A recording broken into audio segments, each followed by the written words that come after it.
أعوذ بالله من الشيطان الرجيم بسم الله الرحمن الرحيم والصلاة والسلام على أشرف الأنبياء والمرسلين وعلى آله وأصحابه أجمعين ببركة مولانا الشيخ سيدي Mohamed Fouzi Al-Kerkeli قدس الله سره. On parle ce soir d'un sujet qui avait été évoqué avec les frères. Euh, c'est c'est en ce qui concerne l'état du disciple par rapport à ses actes. Donc l'état du disciple cheminant, c'est-à-dire qui a atteint qui a accédé à la connaissance de son Seigneur, c'est-à-dire qui a fait la kholwa. Et après, en fait, cette première étape qui te permet de comprendre ce dont on va parler ici. Et en fait, ça change pas. Et en fait, c'est pas parce que, enfin, pour l'instant, de ce qu'on sait, de ce que les disciples ont, ont atteint dans le cheminement auprès de notre cher, c'est-à-dire on est plus ou moins tous logés à la même enseigne par rapport à ce point-là, et c'est le point donc de la considération de ces actes, de ces œuvres. Euh, quand tu as fait la kholwa, celui qui a fait la kholwa entre les mains de notre cher Sidi Mohamed Fouzi Al-Kerkeli Qaddasallahu sirrahu, il a reçu l'ouverture, il a reçu le fatr, enfin un fatr, parce que le fatr en réalité c'est des futuhat, c'est plusieurs étapes d'ouverture de l'intellect, qui au départ est un intellect très réduit, très restreint, et plus on avance dans les étapes du cheminement, plus cet intellect il s'élargit, et en fait plus ta compréhension, ou ta conception du monde et de l'existence eh bien, s'élargit et se précise. Euh, et donc dans cette connaissance qu'atteint le cheminant au travers, donc dans un premier temps au travers de la kholwa ça te donne le tawhid, pour être tout à fait clair. C'est-à-dire qu'avec la kholwa, le disciple goûte véritablement c'est-à-dire comprend, réalise vraiment ce qu'est le tawhid, l'unicité d'Allah, tel que Allah est. C'est le hadith. كان الله ولا شيء معه. Allah était alors que rien n'était avec lui, et il est à présent tel qu'il a toujours été. C'est-à-dire que il n'y a que Allah subhanahu wa ta'ala, le seul détenteur de l'existence et de l'être. Euh, et donc, au travers de ça, quand tu réalises ça, que c'est lui l'existant, c'est lui celui qui est, comme dans la Bible, quand j'étais petit, je lisais ça, c'est l'histoire avec Sidna Moussa, et il est rapporté dans la Bible que en fait, son Seigneur, le Seigneur interpellait Sidna Moussa en lui disant: Je suis celui qui est. Et je trouvais que c'est vraiment très beau, hein. La, voilà. Parce que l'être véritable, eh bien, c'est- c'est pour lui, subhanahu wa ta'ala. Et donc, à partir de là, à partir du moment où tu réalises que c'est lui qui est, et que c'est lui, comme dans un verset, c'est lui qui vous a créé, vous, ainsi que vos actes, ainsi que vos œuvres. Et donc, à partir de là, qu'est-ce qu'il te reste à toi?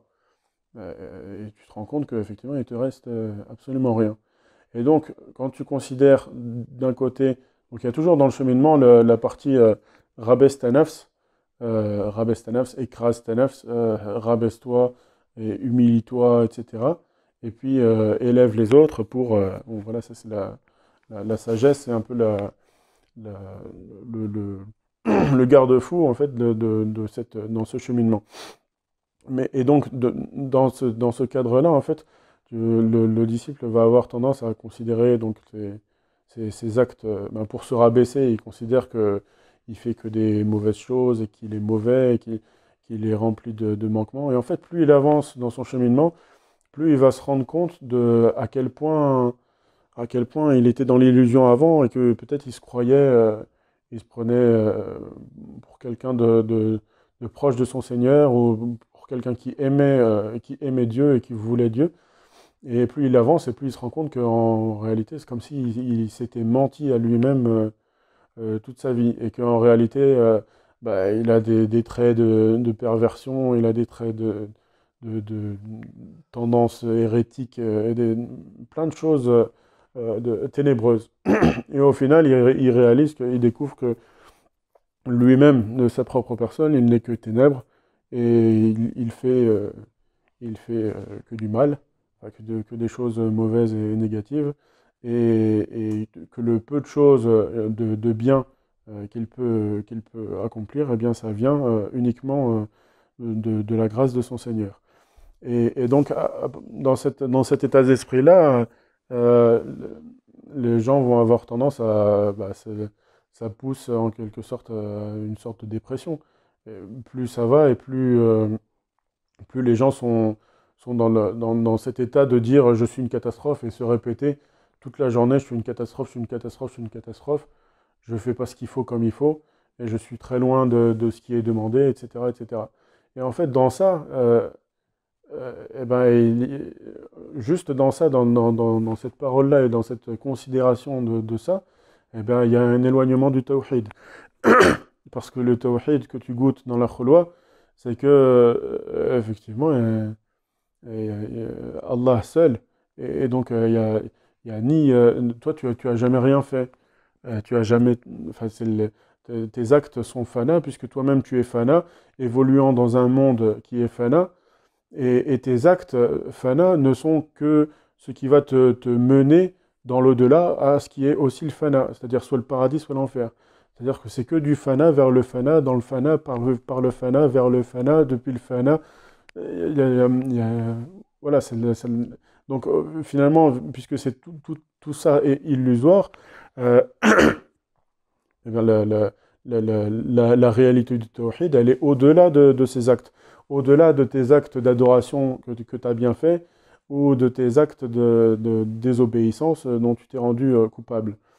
Euh, et donc voilà, ça c'est quelque chose que on remarque beaucoup auprès des frères et des cheminants, c'est que en fait avec le cheminement, il est très très facile quand on avance un petit peu dans la voie, quand on se rapproche, quand on commence à connaître un petit peu Sidna Shir, c'est très facile finalement de renvoyer le bienfait et la grâce immense, incommensurable de cette lumière et de cette connaissance que nous a transmis Sidi Cheikh, de lui renvoyer donc le mérite de ça. Parce qu'on se rend compte que nous-mêmes, on n'a jamais fait ce qui mériterait ne serait-ce qu'un tout petit un atome de ce qu'il nous a donné. Donc ça, c'est pour les bons actes, c'est très facile de s'en détacher. Et c'est très facile que, par exemple, quand tu réussis, quand tu fais quelque chose de bien, tu dis, bah ça vient d'Allah. Ça, c'est quelque chose qui est... voilà, c'est le fadl min Allah, ça. Et, et même si on considère, même si on va plus en profondeur, en réalité, Sidna Cheikh, il nous dit que dans le verset dans le Coran, Allah Ta'ala dit que l'œuvre pieuse, l'œuvre vertueuse, l'amal al-salih, yarfa'u, Allah l'élève. Et Sidna Cheikh, il dit pour savoir si ton œuvre elle est vraiment pieuse ou pas, eh ben c'est le fait que Allah l'ait élevé ou pas. Et lorsque Allah subhanahu wa ta'ala a élevé ton œuvre, ben, tout simplement tu l'as oublié. Donc concrètement, quand tu viens raconter 10 ans après la sadaqa que tu as fait tel jour à telle personne, eh ben, sache que cette sadaqa, elle n'a jamais été acceptée et elle vaut rien du tout. Et parce que si elle avait été acceptée, Allah l'aurait élevée, et si Allah subhanahu wa ta'ala avait élevé ton œuvre, tu l'aurais oublié. Et donc, à partir de là, bah, on se rend compte que finalement, les œuvres, le peu d'œuvres, de bonnes œuvres qu'on a pu accomplir, et ben, même si tu commences à les trier vraiment à partir de cette règle-là, eh ben, il ne reste plus grand-chose. Et, et ce peu que peut-être il te reste, eh ben, déjà tu l'as oublié, si c'est accepté. Et si c'est mélangé avec des trucs de la nafs, etc., et ben, ouais, c'est très facile de t'en détacher, de dire que bah, même s'il y a un bien, voilà, ça vient pas de moi, c'est fadlun min Allah, etc., etc. Ça, c'est pour les bons actes. Maintenant, pour le problème, c'est pour les péchés. C'est pour les manquements, les mauvaises choses qu'on peut être amené à commettre. Et, et ça, en fait, c'est quelque chose qui va te... Parce que si tu fais des choses, si tu considères que tu fais des choses de bien, ça veut dire que déjà de base, tu considères que tu es quelque chose et que tu fais quelque chose. Et ça, finalement, c'est sortir de l'état de contemplation, de l'état de, de contemplation de soi-même, de ce que... C'est ça, je crois, c'est Aboul Hassan Chadhili, il disait dans une parole, l'insouciant, quand il se lève le matin, ou l'ignorant, quand il se lève le matin, il se demande qu'est-ce qu'il va faire de sa journée. Et le savant, quand il se lève le matin, il se demande qu'est-ce que Allah va faire de lui aujourd'hui. C'est-à-dire que c'est ça en fait, la personne, quand tu as atteint la connaissance d'Allah, eh bien, tu es censé atteindre cet état-là où tu contemples en fait l'œuvre d'Allah à travers toi et à travers la création.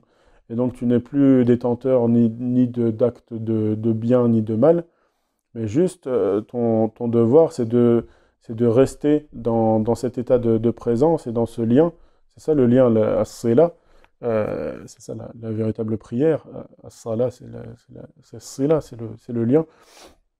Et c'est ça dans le verset. Euh, euh, Alladhina hum fi salatihim da'imun, ceux qui sont perpétuellement dans la prière. C'est pas perpétuellement 24 heures sur 24, ils font des sujouds, des ruku's, mais c'est des gens qui sont perpétuellement en lien avec leur Seigneur.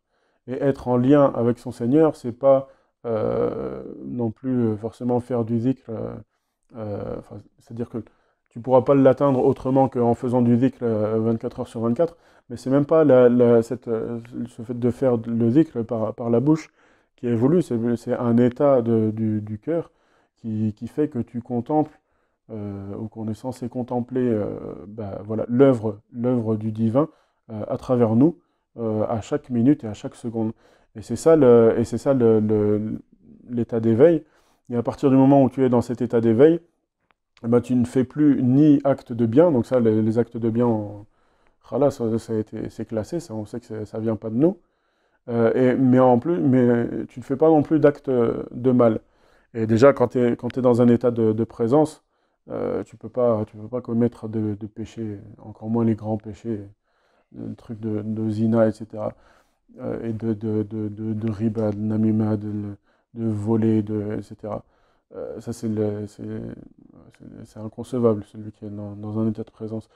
Mais au-delà de ça, en fait, le véritable péché, donc c'est pas, ou la bonne action, c'est pas, enfin, le péché, c'est pas le fait de commettre ces actes qui sont répréhensibles dans la charia, mais c'est d'être même dans ton état d'adoration, en tant que connaissant, en tant voilà, que personne, individu ayant atteint la connaissance de ton Seigneur.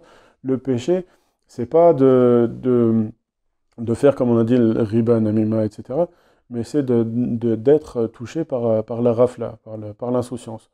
C'est-à-dire perdre cet état de contemplation de l'acte divin à travers toi, et de considérer que, par exemple, tu es en train de prier ou que tu es en train de jeûner. Et ça, en fait, c'est l'équivalent de n'importe quoi, puisque tout est finalement que fana. Quoi que tu fasses, c'est que le fana vers le fana. Et ben le vrai péché dans ce cas-là, c'est plus de savoir si tu as contredit ou pas la charia, mais c'est de savoir si tu as été présent avec ton Seigneur au moment où ton Seigneur faisait de toi telle et telle chose. Et évidemment, si tu es présent avec ton Seigneur quand il fait de toi telle et telle chose, tu ne vas pas pouvoir faire des choses qui sont mauvaises et répréhensibles. Et, et voilà. Et donc, en vérité, voilà, c'est ça. Le véritable péché, c'est pas, comme on a dit, les péchés, comme on entend parler le- à la mosquée ou autre. C'est les péchés. Le véritable péché, c'est la rafla, c'est l'insouciance. C'est oublier oublier la présence ou l'omniprésence même de son Seigneur. Et, et c'est pour ça qu'on fait l'istighfar. L'istighfar, c'est pas à partir du moment où tu as fait la kholwa et que tu as connu ton Seigneur, l'istighfar, c'est pas pour demander pardon, implorer le pardon divin parce que tu as volé ou parce que tu as fait des bêtises. Ça, au contraire, si tu fais ça, si tu rentres dans ça, à ce moment-là, c'est comme si tu effaçais tout ce que tu as fait, comme si tu tournais le dos à tout ce que tu as pris, tout ce que tu as reçu depuis la kholwa. Mais au contraire, l'istighfar que tu fais, c'est pour justement demander pardon, implorer le pardon divin pour toute la rafla dont tu t'es chargé dans ta journée, dans ta vie. Et parce que c'est ça le véritable le péché. Et il n'y a pas d'autre péché en vérité que celui-là si tu regardes bit-tahqiq, bit-tahqiq à travers le secret, tu considères qu'il n'existe pas d'autre péché que la rafla. Euh, et c'est pour ça que dans le verset Inna fatahna laka fathan mubinan liyaghfira laka Allahu ma taqaddama min dhanbika wa ma ta'akhkhara. Allah t'a pardonné, Allah t'a accordé cette ouverture spirituelle pour te pardonner ce qui a précédé et ce qui viendra de tes péchés. Et ton péché, c'est pas les bêtises qui méritent le had, qui méritent la sentence, par exemple des coups de fouet dans la chaléra, mais ce qui est à pardonner, c'est justement c'est la rafla. C'est ça, c'est Nacher, parce que ce verset, il a été descendu sur le prophète, alayhi salatu wassalam. Et qu'est-ce que le prophète, alayhi salatu wassalam, il est marsoum, il est infaillible. Il n'a jamais fait toutes les bêtises que nous, on a pu faire dans nos vies. Et donc, le pardon de son péché à lui, alayhi salatu wassalam, son péché, c'est justement ne pas avoir ne pas avoir eu conscience de sa grandeur, de la grandeur de son maqam, de son état de proximité vis-à-vis d'Allah subhanahu wa ta'ala. Donc c'est ça, et c'est ça que l'on recherche après la kholwa et après avoir connu le Seigneur. C'est donc le pardon, la demande de pardon et l'istighfar. C'est l'istighfar pour demander pardon et demander à Allah de nous débarrasser de cette rafle-là et de nous permettre d'accéder à un état de présence perpétuelle. Et c'est ça la sila, la sala, la véritable prière, et c'est le lien avec ton Seigneur qui doit être ladhina hum fi salatihim da'imun, ceux qui sont dans leur prière da'imun, perpétuellement. Voilà, nas'alullah yu'allimana ma yanfa'una wa yanfa'ana bima 'allamana wa subhana rabbika rabbil 'izzati amma yasifun wa salamun 'alal mursalin walhamdulillahi rabbil 'alamin.